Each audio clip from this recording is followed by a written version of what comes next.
बच्चों, पिछले क्लास में हम लोग परिमेय संख्याओं के बारे में पढ़ रहे थे। आज उसी को हम लोग कंटिन्यू करेंगे। तो सबसे पहले चीज़ तो हम लोग ये कुछ पॉइंट्स जानेंगे जिससे कि हम पता कर सकते हैं कि कोई संख्या बड़ी होगी कि छोटी होगी और कोई संख्या धनात्मक है कि ऋणात्मक, ये हम लोगों ने पिछले क्लास में किया था। जैसे हमने पॉइंट्स लिखे हुए हैं, जैसे ये है कि जब किसी परिमेय संख्या आपके अंश और अंश बटे हर के रूप में लिखी जाती है, तो अगर अंश तथा हर में एक जैसे चिन्ह होंगे, एक जैसे चिन्ह का मतलब ऊपर भी धन और नीचे भी धन, या ऊपर भी ऋण और नीचे भी ऋण, एक जैसे चिन्ह होते हैं, तो वह परिमेय संख्या कैसी होगी? धनात्मक होगी। जैसे देखिए 4/9 अगर हमने लिखा है तो ऊपर भी प्लस है, नीचे भी कोई चिन्ह नहीं लगा है, नहीं प्लस प्लस है, तो ये धनात्मक हो गई। या 4/9 लिखा है, ऊपर भी माइनस है, नीचे भी माइनस है, तो ये भी क्या होगी? धनात्मक। तो अगर ऊपर नीचे एक जैसे चिन्ह होंगे तो ये धनात्मक होती है। दूसरा पॉइंट है, जब किसी परिमेय संख्या के अंश तथा हर में भिन्न भिन्न चिन्ह होते हैं, मतलब ऊपर धन और नीचे ऋण, या ऊपर ऋण नीचे धन होते हैं, तो वह परिमेय संख्या क्या होती है? ऋणात्मक होती है। जैसे 4/-9 है तो ऊपर प्लस है, नीचे माइनस है, तो ये ऋणात्मक हो गई। या -4/9 है तो ऊपर माइनस है, नीचे प्लस है, तो वो ऋणात्मक हो गई। थर्ड कंडीशन, धनात्मक परिमेय संख्या, कोई भी धनात्मक संख्या होगी तो हमेशा ऋणात्मक संख्या से बड़ी होती है। जैसे मान लीजिए अगर 4 और -4 की बात करें तो ये धनात्मक है, ऋणात्मक है, तो 4 हमेशा -4 से बड़ा होगा। जबकि दोनों के अंक बराबर हैं परंतु प्लस है तो इसलिए वो बड़ा होगा और माइनस संख्या जो होती है वो छोटी होती है। जैसे हमने आपको दिखाया 4/9 और 4/-9 है, ठीक है, तो ये धनात्मक हो गई, ये ऋणात्मक हो गई, तो ये बड़ी हो गई। -4/-9 है, 4/-9 हमने बताया था दोनों माइनस है तो भी प्लस में हुआ और ये माइनस में हो गई, तो इसका मतलब बड़ी हो गई। 4/9 ग्रेटर दैन -4/9, ये धनात्मक है, ये ऋणात्मक है, तो ये बड़ी हो गई। -4/-9 और -4/9 ये धनात्मक है, ये ऋणात्मक है, तो ये वाली संख्या बड़ी। तो धनात्मक संख्या हमेशा बड़ी होती है, ऋणात्मक संख्या हमेशा छोटी होती है। अब आप ये देखिए 4/9 और -4/-9, माइनस माइनस प्लस हो गया, ये भी पॉजिटिव है, ये भी धनात्मक है और अंक समान है, 4/9 4/9 ऊपर नीचे है, तो इसका मतलब दोनों भिन्न संख्या क्या हो गई? बराबर हो गई। अब ये देखिए इन दोनों में एक में माइनस है, इसमें भी एक में माइनस, दोनों ऋणात्मक हुई पर अंक भी दोनों के बराबर हैं, 4/9 4/9, तो इसका मतलब ये दोनों भी परिमेय संख्याएं जो है आपस में बराबर होंगी।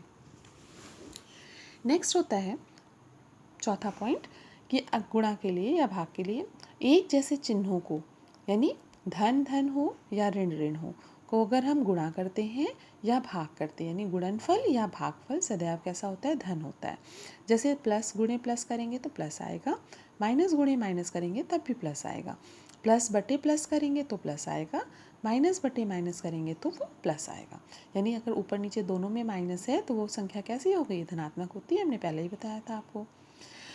अब भिन्न भिन्न चिन्हों का अगर हम लोग गुणा या भाग करते हैं तो क्या होता है? जैसे ऊपर धन ऋण है या ऋण या धन है तो उनका गुणनफल या भागफल हमेशा माइनस में आता है। तो जैसे प्लस गुणे माइनस करते हैं तो माइनस मिलेगा, माइनस गुणे प्लस करते हैं तो माइनस मिलेगा।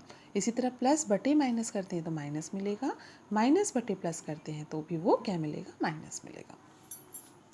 अब आपके एक्सरसाइज 1A में हमारे एक क्वेश्चन रह गया था, उसको हम लोग कर लेते हैं। प्रत्येक के समतुल्य 3 और परिमेय संख्याएं लिखनी है। किसी भी परिमेय संख्या के समतुल्य अगर कोई संख्या लिखनी होती है तो ये ध्यान रखिए कि अंश और हर में हम एक जैसे अंकों से गुणा करते जाते हैं।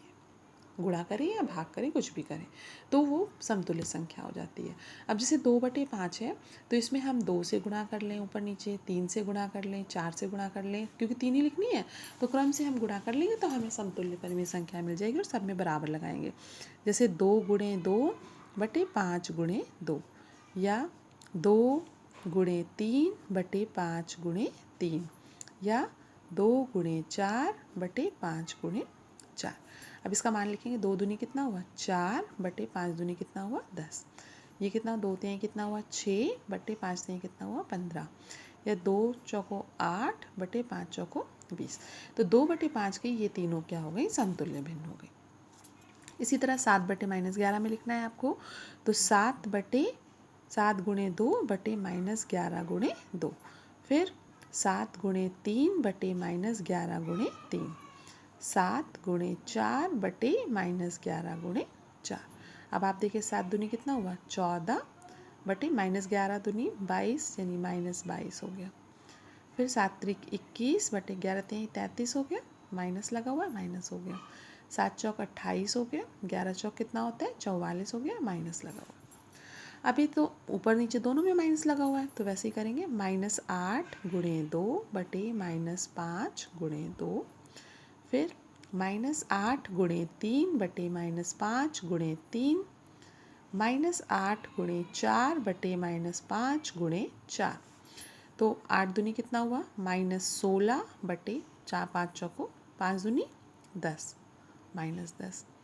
इसी तरह 8 त्रिक 24 बटे 5 तेईं 15, ऊपर नीचे दोनों में माइनस लगा हुआ है।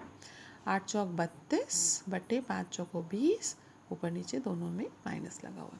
तो इस तरह से देखिए तो समतुल्य संख्या लिखने के लिए हमें क्या करना पड़ता है, एक जैसे अंकों से अंश और हर में भाग देना पड़ता है। अब हम लोग एक्सरसाइज 1B करेंगे।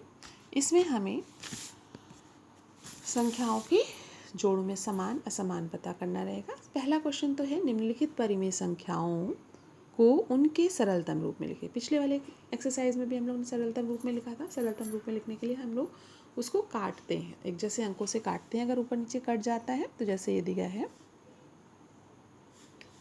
-8 बटे 10, तो आप देख सकते हो -8 बटे 10 को 2 से काट दें, 2 चौको 8, 2 पंजे 10, अब तो नहीं कटेगा तो -4 बटे 5। इसी तरह से 15 बटे 20 है, कितने से कटेगा 5 से, 5 तेईं 15, 5 चौको 20, तो कितना आ गया 3 बटे 4। 25 बटे 45 है तो 25 बटे 45, ये भी 5 से कटेगा, 5 पंजे 25, 5 नवा 45, तो कितना आया 5 बटे 9। -14 बटे 77 है, ये तो 2 से नहीं कटेगा, 7 से कटेगा, 7 दूनी 14, 7 एकम 7, 7 एकम 7, तो क्या आ गया -2 बटे 11। तो ये आपके इसके सरलतम रूप हो गए। सरलतम रूप का मतलब है तब तक हमें काटना है जब तक वो कटता जाए। अब इसके आगे तो कटता नहीं है तो इसका मतलब यही आपके सरलतम रूप हो गया। अब इसमें संकेतों बराबर और बराबर नहीं में से चुनकर रिक्त स्थानों को भरना है। मतलब इसमें आपको भरना है कि बराबर है कि बराबर नहीं है। सबसे पहला काम तो हमें ये देखना पड़ेगा संख्याओं में कि बराबर होने के लिए पहला काम तो चिन्ह एक जैसे होने चाहिए, मतलब दोनों धन संख्याएं या तो धनात्मक होनी चाहिए या ऋणात्मक होनी चाहिए। अगर ऐसा है तो ठीक है, नहीं है मान लो एक धनात्मक है एक ऋणात्मक है तो धनात्मक संख्या बड़ी हो जाती है, ऋणात्मक संख्या छोटी हो जाती है, ठीक है। दूसरी चीज़, अगर मान लो दोनों धनात्मक हैं या दोनों ऋणात्मक हैं, तब हम लोग क्या देखते हैं उसके अंकों को, भिन्न संख्या को देखेंगे कौन सी भिन्न संख्या हमारी बड़ी है। तो अब जैसे इसमें देखिए -4 बटे 5 है, -5 बटे 7 है, तो अब आपके पास माइनस माइनस दोनों ऋणात्मक संख्या है। दोनों जब ऋणात्मक है और अंक आपके 4 बटे 5 और 5 बटे 7 आपकी अलग अलग है, तो इसका मतलब ये क्या हो जाएगा, भिन्न भिन्न हो गई आपकी। अब दोनों देखिए -7 बटे -11 है, -7 बटे 11 है, ये माइनस में है ये भी माइनस में है, और 7 बटे 11 दोनों समान हैं, तो इसका मतलब ये क्या हो गई, बराबर, दोनों ऋणात्मक संख्याएं समान हो गई। अब आप इसमें देखिए ये ऋणात्मक है और इसमें 2 माइनस लगे हुए हैं, इसका मतलब ये धनात्मक हो गई। धनात्मक और ऋणात्मक तो वैसे भी बराबर नहीं होती हैं, तो इसका मतलब ये बराबर नहीं होगी, नॉट इक्वल हो गया, ठीक है ना। ये साइन जो होता है वो बराबर का होता है, बराबर यानी इंग्लिश में इक्वल लिखते हैं इसको, और ये साइन यानी बराबर को हमने काट दिया है तो बराबर नहीं का होता है, बराबर नहीं यानी नॉट इक्वल, नॉट इक्वल। अब ये धनात्मक है तो ये बड़ी हो जाएगी, अभी बड़ी छोटी करेंगे तब हम लोग ये काम करेंगे। अभी ये देखिए ये माइनस में है ये भी माइनस में है, और यहाँ पे 14 बटे 16 है, 21 बटे 16 है, हर दोनों का समान है, अंश अलग अलग है, तो इसका मतलब अलग अलग संख्या हो गई, तो इसको हम लोग लिख सकते हैं नॉट इक्वल। तो इसमें केवल यही संख्या ऐसी है जो बराबर है और ये और संख्याएं जो हमारी भिन्न भिन्न है। अब इसमें भी देखिए हमें यही काम करना है, निम्नांकित परिमेय संख्याओं को के जोड़ों में कौन कौन समान है। समान परिमेय संख्याएं यानी बराबर और असमान यानी, तो अब आप देखिए माइनस माइनस दोनों ऋणात्मक हैं, तो पहला काम हम लोग ये करेंगे कि इनको काटेंगे। जैसे -9 बटे 12 को 3 से कटेगा ना, 3 तिहाई 9 3 चौको 12 यानी कितना आ गया -3/4 आ गया। और 8/-12 को करेंगे 4 दूनी 8 4 तेई 12 -2/3 आ गया। अब एक आई है -3/4, एक आई है -2/3, दोनों अलग अलग संख्याएं हैं तो ये कौन सी हो गई, समान तो नहीं है ना, समान नहीं है तो क्या लिखेंगे हम लोग, असमान। अब इसी तरह देखिए ये माइनस में ये माइनस में है, दोनों ऋणात्मक संख्या है, काट के अब हम देखेंगे -15/45, 15 का पहाड़ा आता है, 15 एकम 15, 15 तेई 45, कितना आ गया -1/3। अच्छा 16 वाले देखिए 16/-48, 16 एकम 16, 16 तेई 48, तो 1/-3, दोनों 1/3 है, माइनस में है, ये भी माइनस में है, दोनों ऋणात्मक -1/3 है, तो इसका मतलब ये कौन सी हो गई, समान संख्याएं हो गई। ठीक है। अब देखिए 7/21 -7/21, इसको हम लोग लिखेंगे 7 एकम 7, 7 त्रिक 21, -1/3 आ गया। अब 3/-9 करेंगे, 3 एकम 3, 3 तेई 9, ये भी 1/-3, दोनों -1/3 और 1/-3 बराबर है, तो इसका मतलब ये भी क्या हो गई, समान हो गई। अब -8/-14, पहली चीज़ तो माइनस माइनस हट जाएगा, 2 से काटेंगे, 2 चौको 8, 2 सत्ते 14, माइनस माइनस हट गया 4/7, और ये क्या है 13/21, तो ये तो कटेगी नहीं, 13/21 ही आएगी, तो ये 4/7, ये 13/21, तो क्या है, समान है, नहीं है, तो इसको हम क्या लिखेंगे, असमान। ठीक है बच्चों, तो समान और असमान इस तरह से हमें पता करना है। सेम क्वेश्चन आपका नेक्स्ट है, इसमें भी आपको क्या करना है, समान और असमान को ही पता करना है। तो निम्नांकित परिमेय संख्याओं के जोड़ों में कौन कौन असमान है, अभी समान था अब असमान है, एक जैसा ही हो गया। वैसे ही कोशिश करेंगे, -24 है, 8 एकम 8, 8 त्रिक 24, -1/3 आया, और ये वाला 7/-21 है, 7 एकम 7, 7 त्रिक 21, 1/-3, दोनों ही 1/3 है, माइनस माइनस एक एक माइनस लगा यानी दोनों ऋणात्मक है, तो इसका मतलब ये क्या हो गए, समान हो गया। अब -15/20, तो 5 से काटे, 5 तेई 15, 5 चौको 20, क्या आया -3/4, और ये क्या है 25/-30, 5 पंजे 25, 5 छंग 30, तो 5/-6,